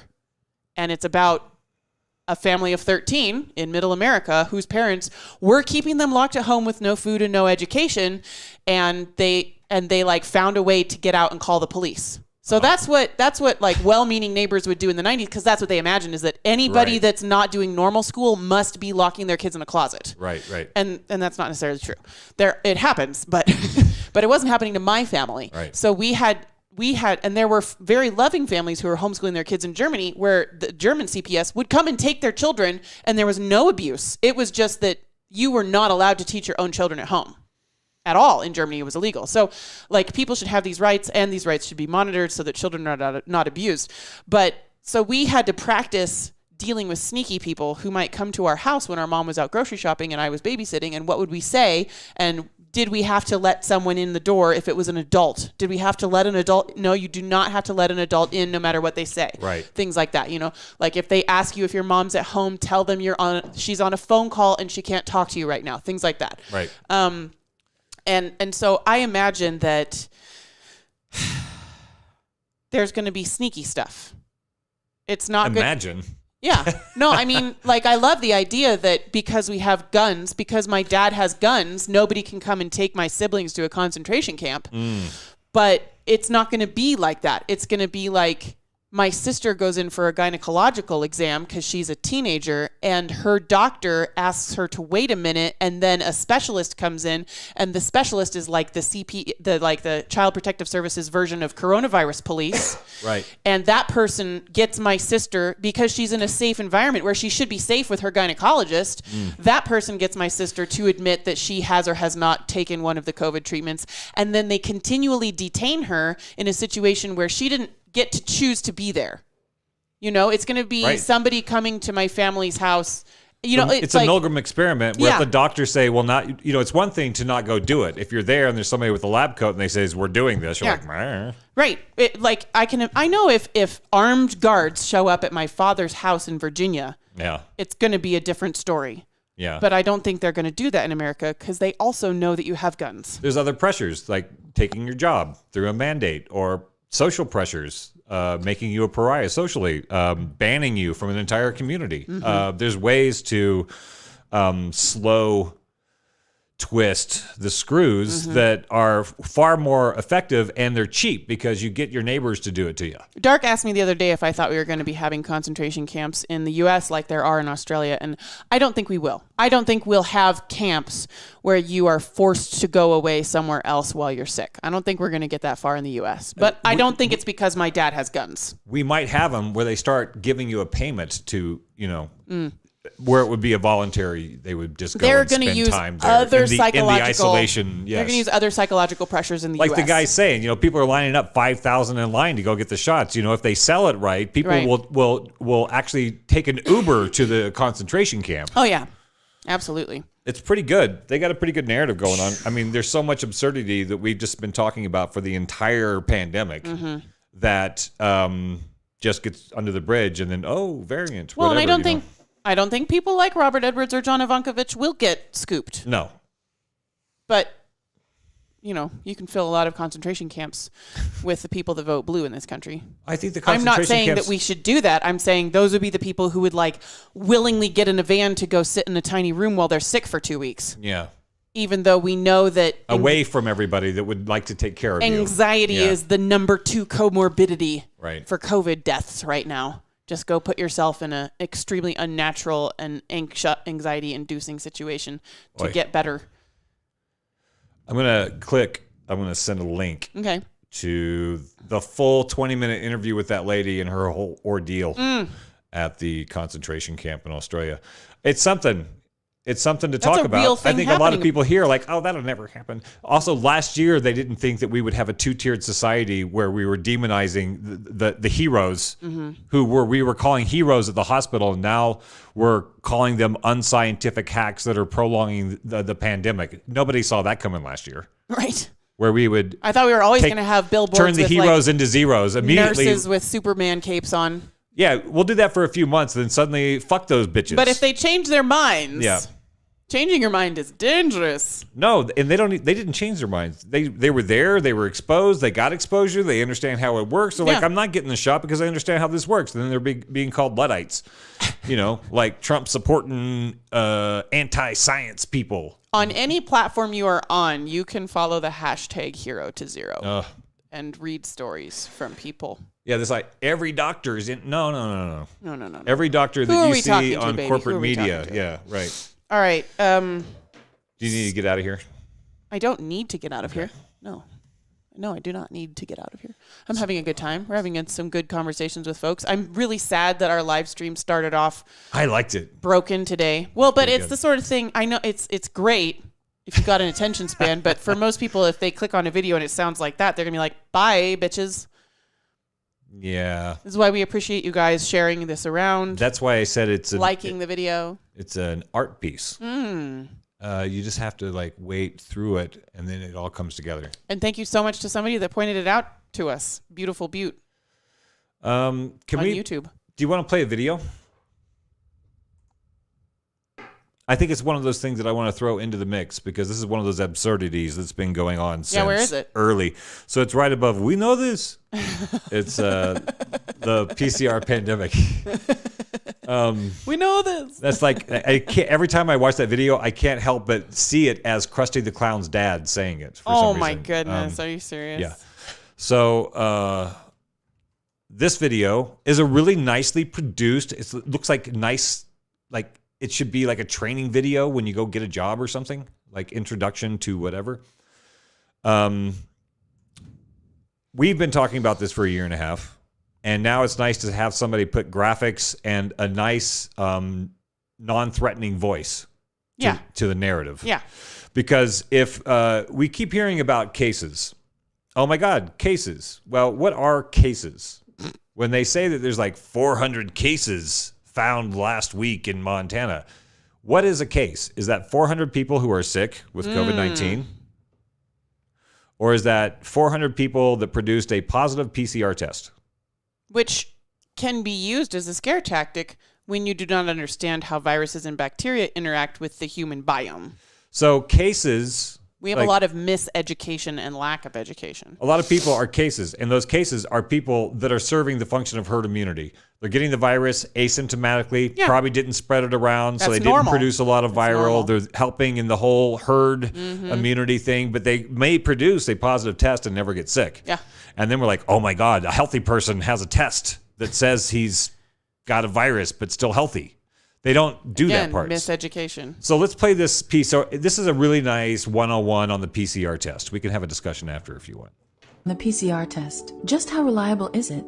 SARS-CoV-2, like many other viruses, contains genetic material called RNA. RNA fragments are so small, they're difficult to detect. The PCR test doubles the fragments in what are called cycle thresholds and keeps doubling them until they have enough genetic material to identify. Most labs go up to 38 or 40 cycles, which means an amplification of 1 trillion times. But is that too much amplification?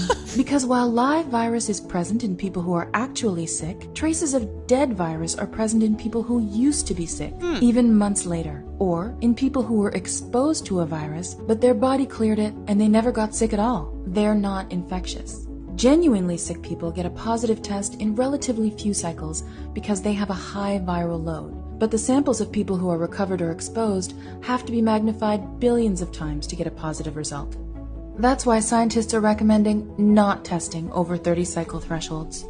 So what would happen to case numbers if labs cut back to 30? At one New York lab, it resulted in a 63% case reduction. When a Massachusetts lab did the same, almost 90% of their cases disappeared. And that's not the only way that PCR tests can go wrong. They can also misidentify remnants from the other 6 human coronavirus types as SARS-CoV-2. And in fact, if you're testing in a population that doesn't have very much COVID, you'll get false positives almost half the time. The person actually doesn't have COVID, they have something else, they may have nothing. In 2007, PCR tests caused a pseudo-epidemic for whooping cough at a hospital in New Hampshire. 100% of the results were false positives. Because if you can amplify one single molecule up to something that you can really measure, which PCR can do, then there's just very few molecules that you don't have at least one single one of them in your body. This is a delicate test that's supposed to be done by highly skilled technicians in a sterile lab, yet it's currently being done on a massive, expedited scale with hastily trained technicians working on huge numbers of tests. So the next time you see case numbers, ask yourself how many of them aren't cases at all. Oh my God, it's beautiful. Be afraid. That's like... There's a case. That's everything that we were saying all last year. Look, that guy over there is a case.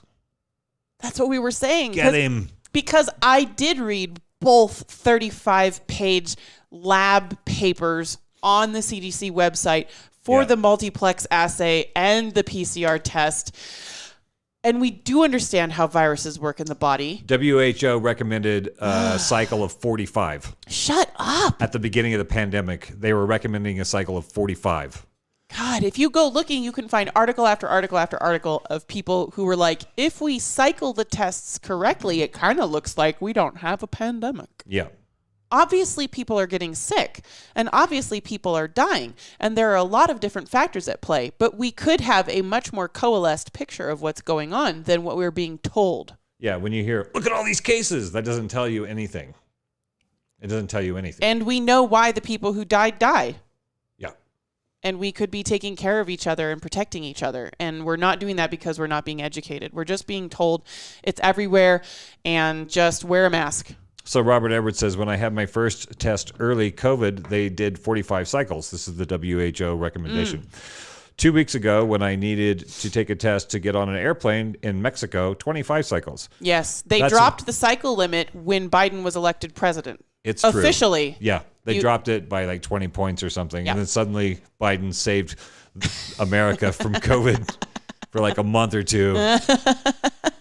Every time I've gotten Just long enough to roll out the vaccine. I've gotten so many PCR tests, man. I've gotten so many PCR tests. From working in film, we have to do it like 3 times a week, sometimes more, if there's like a close contact or whatever. And every time I would ask the lab technicians, like, what lab are you sending this to, and how many times do they cycle it? And the lab technicians never knew. The people doing the test didn't know how the test was going to be read, or cycled or read. And 2, I was never able to get a hold of anybody at any of the labs that my PCR tests were being sent to ask them how many times they cycled their PCR tests. But I only ever got a positive one when I was actually really sick. I thought that would be a good racket if you're a film, company. Yeah. And you got to do a thing. Yep. Then you make a deal with the PCR company to make sure that the threshold The lab. of the rotations make sure that we don't have any cases. Right. Yeah. Unless someone's actually sick, which Right. would pull a positive. Yeah. Yeah. Anyway, stupid. That's maybe, yeah. I don't know why we're not doing antigen tests. Why are we not doing that? I have a secret question to ask you in the final 30 minutes of our show. Secret question. Yeah. Wow, in Mexico, they put it on the paperwork how many times they were cycling it. That's awesome. They weren't doing it over here. No. Oh. Are you ready for this? Okay. I don't know if I am, but you ask away. So we just spent the last week in Virginia with my family who vote Republican and are conservative evangelical Christians. Yep. And in general, it was really fun because we were able to bond over our shared disillusionment with the COVID narrative. With a poor story. Yeah, it's like the first time in my life my mother and I have ever agreed on anything. Not even crafted well at all. No. And half of my family is in the medical profession and are able to see right through all of the bullshit spin that's being put on the story. A lot of plot holes. A lot of plot holes when you're a person that actually works in medicine and doesn't just blindly trust the government. So one thing that kept coming up, and Dark and I would just not engage because it was so nice to just be getting along with my family, is anytime anything racial would come up, some member of my family would be like, well, but, it's really the left that's perpetuating racial divides in this country. Yeah. And I was wondering what you think about that. Is the left or the right perpetuating racism in this country more right now? Okay, so it's a very complex question, so think complex. I'm gonna just walk into it. Let me say it one more time. I'm gonna wander through and familiarize myself with this question. Are people on the left or people on the right perpetuating racism in this country more? Okay. And I'm gonna want to know what you think I mean when I say racism. Having being political, having a transcendent political perspective. Having grown up one way and went the other way and then jumped off the train altogether. Having experienced both left and right realities in an immersion. Yes. And now having a transcendent perspective so I can sort of unemotionally look at the landscape of both. Okay. A topic of our show last week was the sort of there's been a talk of a magnetic pole shift in the United States. Oh, yeah. Where suddenly the thing goes, "Wah," and the world gets out of whack for a while. I think that happened politically. There was a weird pole shift where suddenly the left did just flip into full-on fascism, fascist like groupthink. Shockingly so. And it's not hard to go back and look at the conditions that led up to it, you know, like Patty Hearst type conditions of the Democratic Party terrifying them. And then telling them that they're their only savior at the same time. I feel like there's definitely been, we've talked about this before. There's a really great documentary that I highly recommend called Hypernormalization. It was produced in 2016. So and in Hypernormalization, this is an Adam Curtis film. I highly recommend it. This was produced before Trump became president. And it is a look at Vladimir Putin and his PR guy in his cabinet, who was from avant-garde theater and used aspects of avant-garde theater to help Putin perceptually destabilize the population so that they give up on trying to figure out what is going on. And the way they would do it is they would notice that there's a trend for some anti-gayness over there. And so anti-gay. Yeah. And so they have news reports about, ooh, look at this movement that's happening over here. And people are like, oh my God, we can't have that movement. So you can't have any anti-gay. Then you have to have the anti-gay people. Right. And then you got to give them some time. And then as they build, you got to have you need to make it build, right? So the government actually starts funding both groups in order to escalate a battle. Yeah. So that people have to pick a side. What kind of asshole doesn't pick a side in that fight? Yeah. Either you don't love God or you don't love your neighbor. Right. So you can't be on the fence of that one. You know, wishy-washy, you know, so you have to take a side. And then they do it over and over and over with race. They do it with religion. They do it with these various little whatever wedge, vax, anti-vax, whatever. You have to start separating people. And then the government sort of lets it known that they've been funding all the various things. And then the population feels like, well, what the fuck? I'm just not going to get involved in any of this shit anymore and take care of my own stuff. And then they get to, you know, run the country, take all the money. So in that documentary by Adam Curtis, he has that story happening in Russia. And then he shows Trump's appeal here. And he was sort of laying it out in a... in the 90s, right? 80s, 90s? No, this was put out in 2016. Okay, leading up to the election. But it follows the rise of Putin's destabilization of Russia. And then there's this guy Trump coming in. And whether he was doing it on purpose or not. And whether he's doing it, I think Mercer, there's people that have money and power behind Trump. Trump is a you know, he's a player on the stage for sure. He's a compelling character. Yes. Right. So I don't think he's the mastermind. I feel like there are definitely masterminds, but I don't think watching? This is the Hypernormalization trailer. Oh, right. So he calls it out. He calls out everything that's going to happen. Once Trump comes in, it's like you either have to be pro-Trump or anti-Trump and not just a little bit. Yeah. And then you have to start, whatever he says, you have to then be opposed to that thing. If you're a good liberal, it doesn't matter what he says, you have to be opposed to it. Right. So it created this wedge. It was like Putin had to have been jealous watching the way that strategy played out in the United States. And so what does that have to do with whether or not the left or the right is perpetuating racism more in the country right now? I think it's a person to person. I don't think there's benign racism and then there's malignant racism. There's some people who are virulently racist and have despise another race. I think it's a very, very, very few.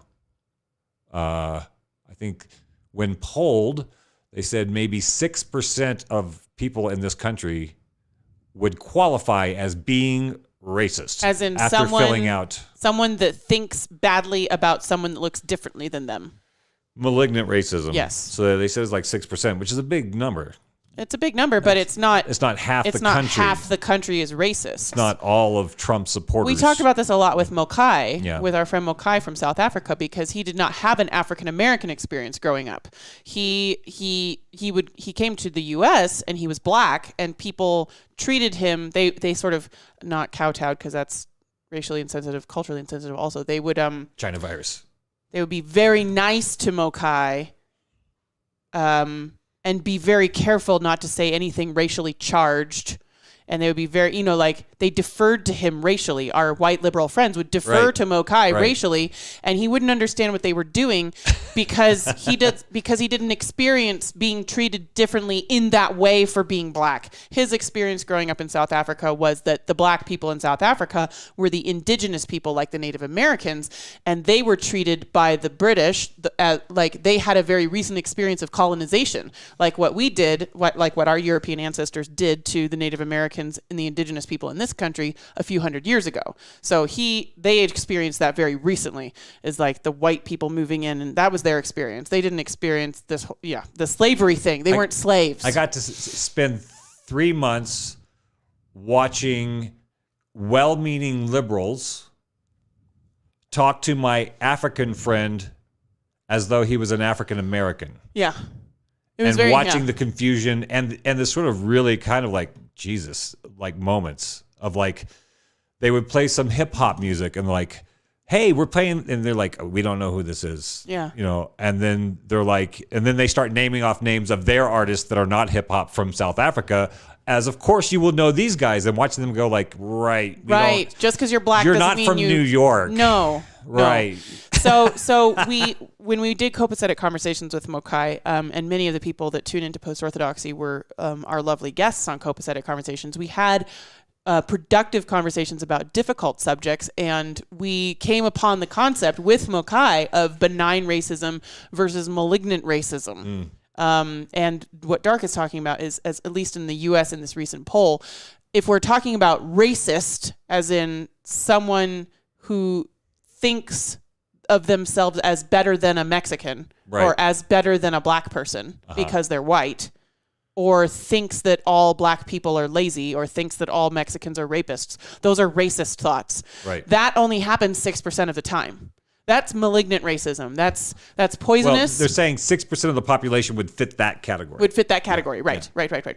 And then there's benign racism, which is somebody that never met anybody who wasn't white. Or doesn't have strong feelings about another race, but also doesn't have strong feelings about anti-racism. It may not be sensitive to whatever the tropes are. And it's like well-meaning liberals often shunning well-meaning conservatives who are not racist, but because they misspoke, because the political correctness travels so fast, they're not up with it, then they're like, you hate people. And then just because a conservative calls somebody a black person instead of an African American doesn't mean that they're a racist. That drives the wedge. I think it's been white guilt, this sort of culture of creating the awareness that modern white America is built on the backs of our brothers and sisters. Yeah.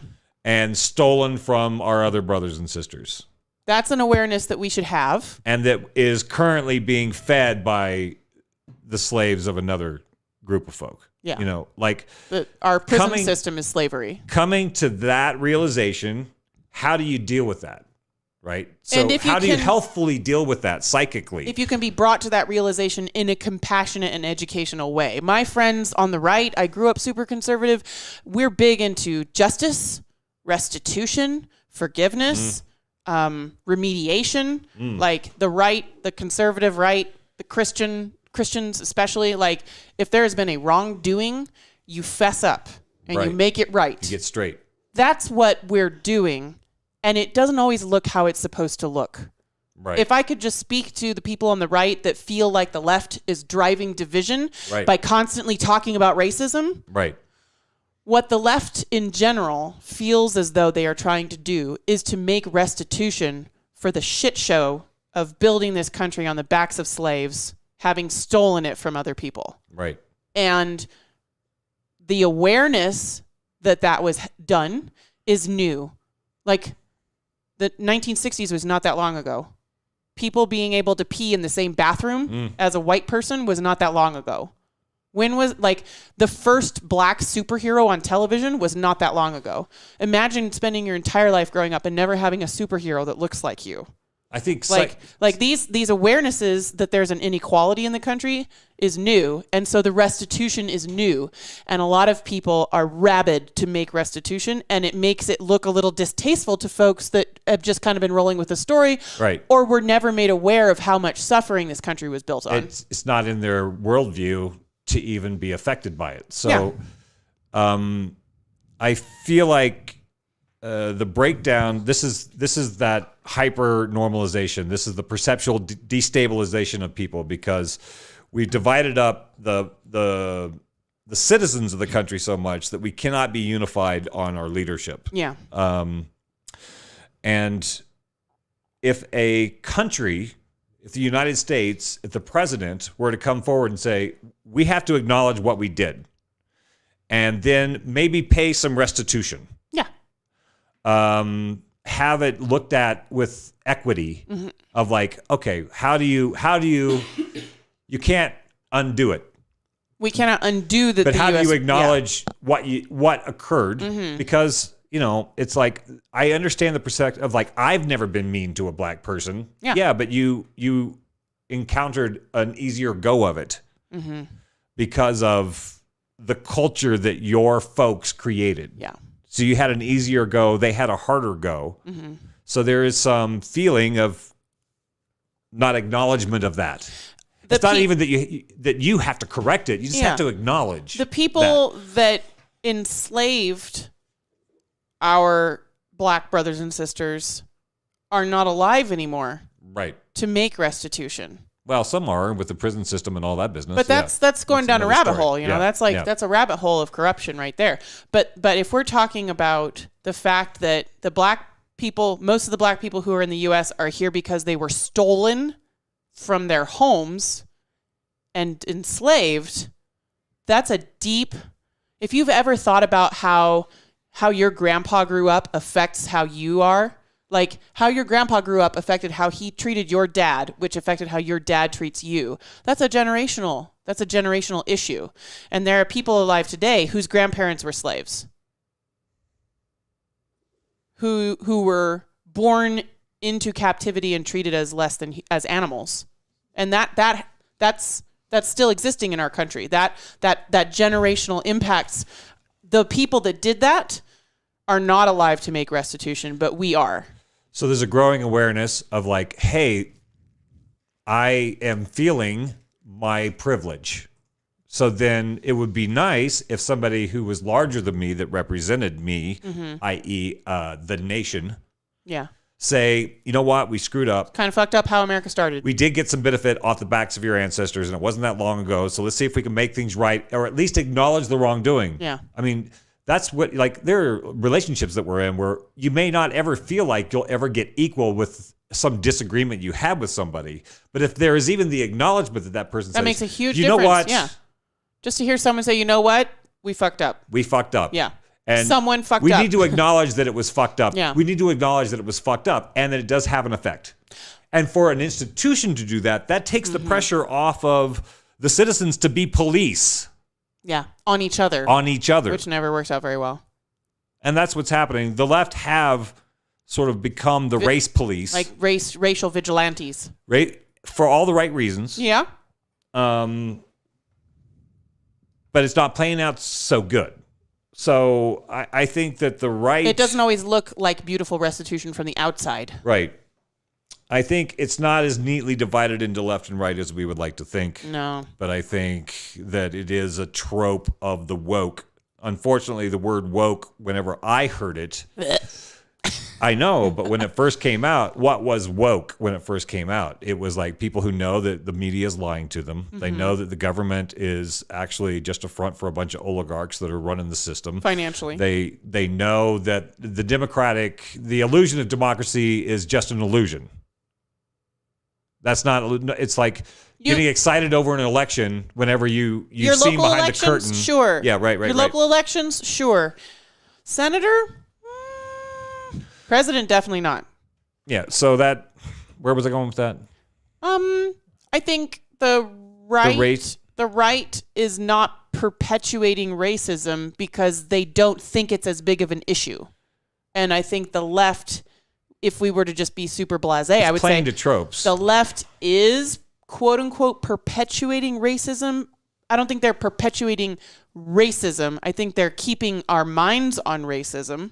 Yeah. Which can feel annoying if you feel like there's not a problem. If you feel like there's not a problem. My mom right. has this issue with me. I keep bringing up that like we had issues. Hey mom, we should talk about our issues.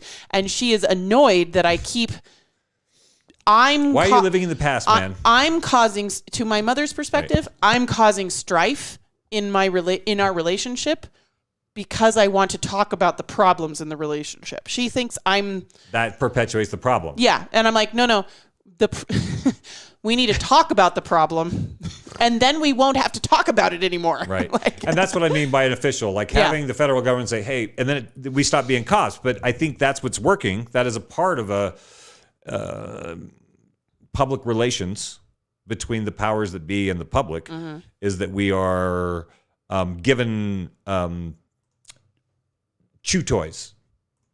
And racism is one of the chew toys. It's a way to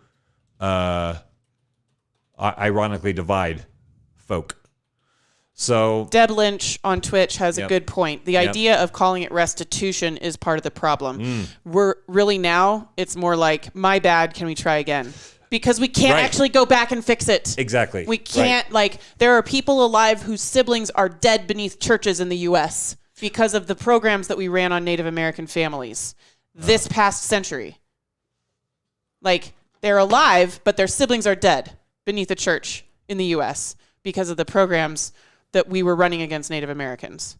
That's very recent. We can't fix that. No. Deb's right. We absolutely cannot restitutionalize those dead Native American kids. The conversation should be we could have that conversation about how do we do the my bad, can we do it again? How do we do a do-over? Yeah. How do we do it better now? Introduce the idea of a do-over. I don't think that's on our radar. What would make this country more equitable now? I would think that if I ran a news organization and I said to X million of people all night, hey, let's have a conversation about how to resolve some of the issues. Yeah. And a solutions-based conversation. Yeah, I think that I would be interested in watching that. I don't know if I'm in the majority, but I would like to think I am. That if somebody proposed, because the whole idea of it bleeds, it leads, division sells, fear is more compelling, it makes people stay on the page longer. If you have anything that's a little too loving, not as dramatic. So yeah. That's what we need, though. I think there are solutions to be had, but we're not even having conversations about the solutions because the irony of the woke left, and that's what woke was supposed. That's what I was going to. Is woke was supposed to mean that you're aware of the fuckery going on. Yeah. Right. Yeah. But then woke became PC police. Right. Pretending that they're aware of the fuckery going on because it's the prescribed fuckery that has been fed to them as an outrage to be perceptually destabilizing to some other enemy. This brings me back to what we were talking about with the Kyle Rittenhouse thing a couple weeks ago. It is your information ecology. Who are you going to let be your mama bird and puke news into your mouth? That was so great. You can't do all the work. No, but we do all the work, and that's all we do. We need grassroots. Yeah. We need every single one of us that participates in this show and shows like these to insist upon only sharing data that we know is accurate on Facebook. Yeah. To insist upon calling out our friends when our friends say things that are inaccurate. And I understand not everybody has it in their wheelhouse because you're just trying to live your life and take care of your kids. And Virtue signal. Not everybody has that energy or that time. I get it. Virtue signal to get some likes.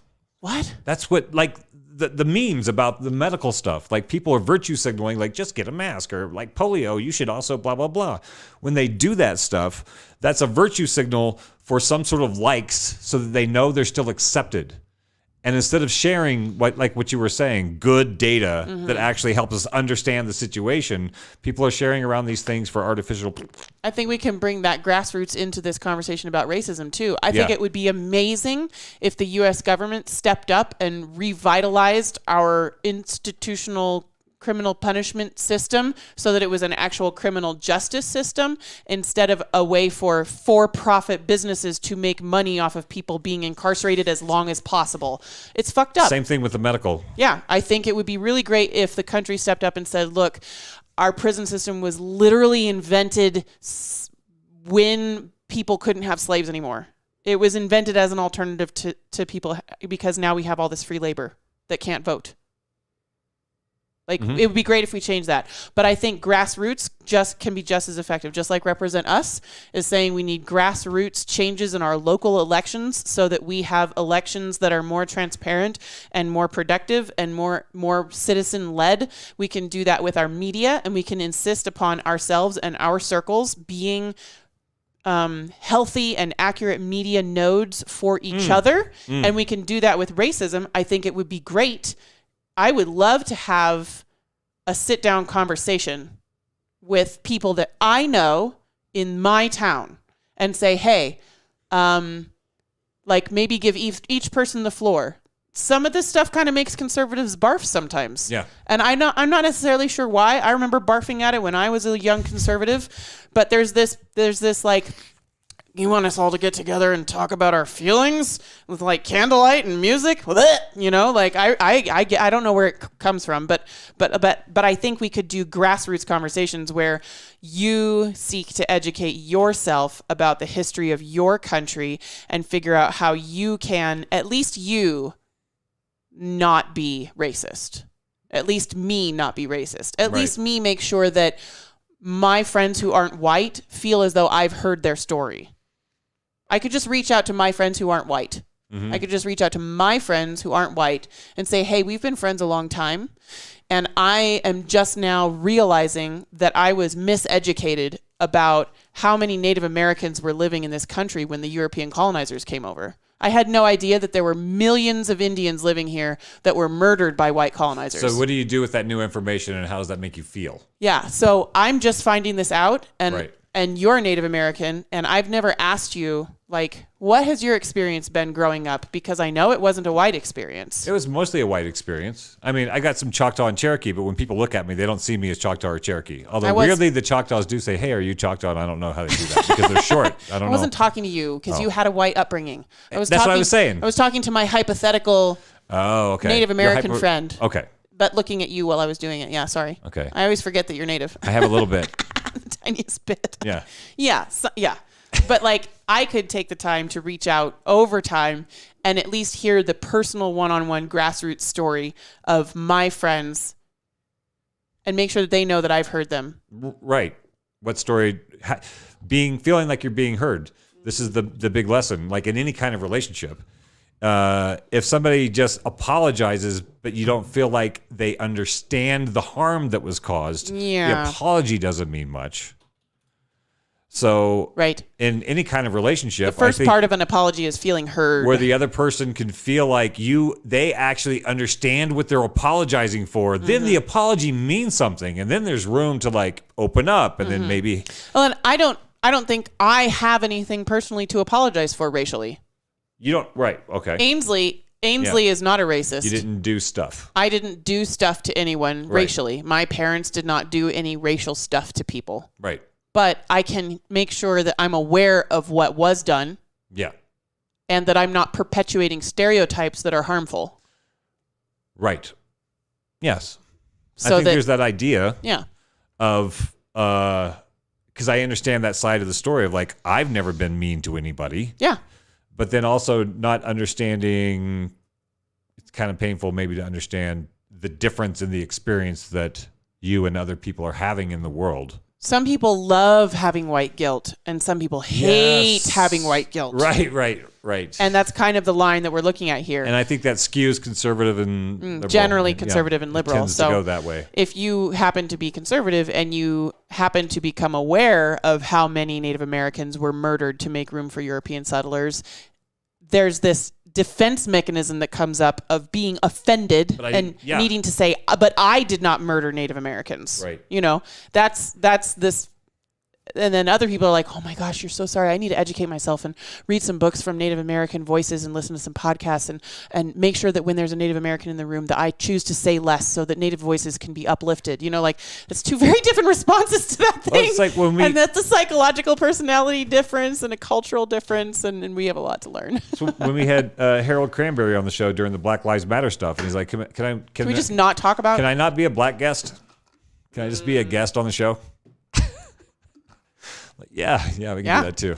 Yeah, I was kind of like, what? Because I'd been so immersed in all of my leftist friends' anti-racism talk that I just assumed every black person would want to talk about anti-racism. That was the idea. And then we get Harold on the show, and then it's like, we're talking about all this Black Lives Matter stuff. He's like, can we just interview me? Yeah, can we not do a black thing? Yeah. Like yeah, let's good point, man. Yeah. Because it's about you being heard, not about me getting my jollies off being anti-racist with a black person in the room. Yes. Let's bring this back to what it's actually supposed to be about. Yes, that. Hey, thank you so much to everybody who tuned in today. Yeah, Appreciate my battery you guys. died already. Oh, is that why you closed your computer in defeat?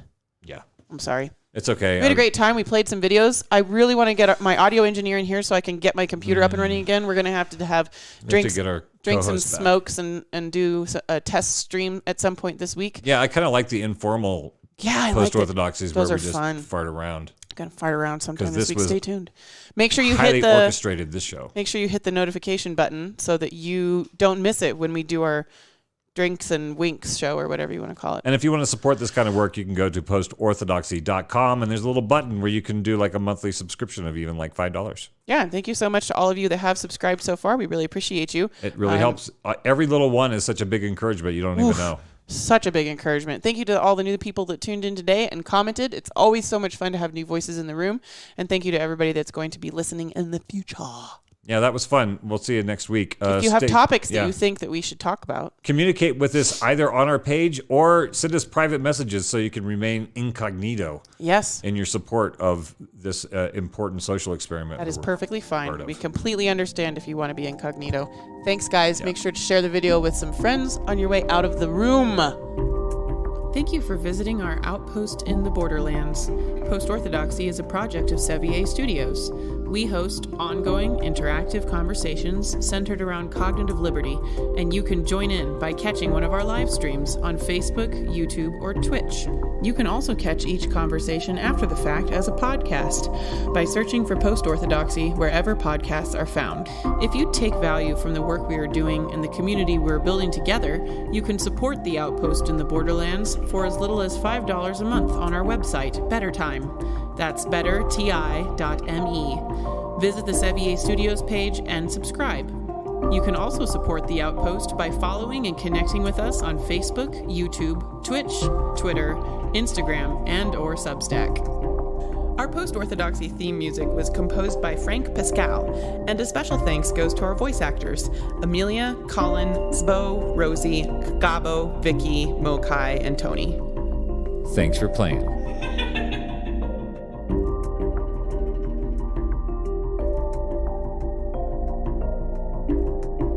What's outside your reality bubble? I think I dribbled a bit that last one.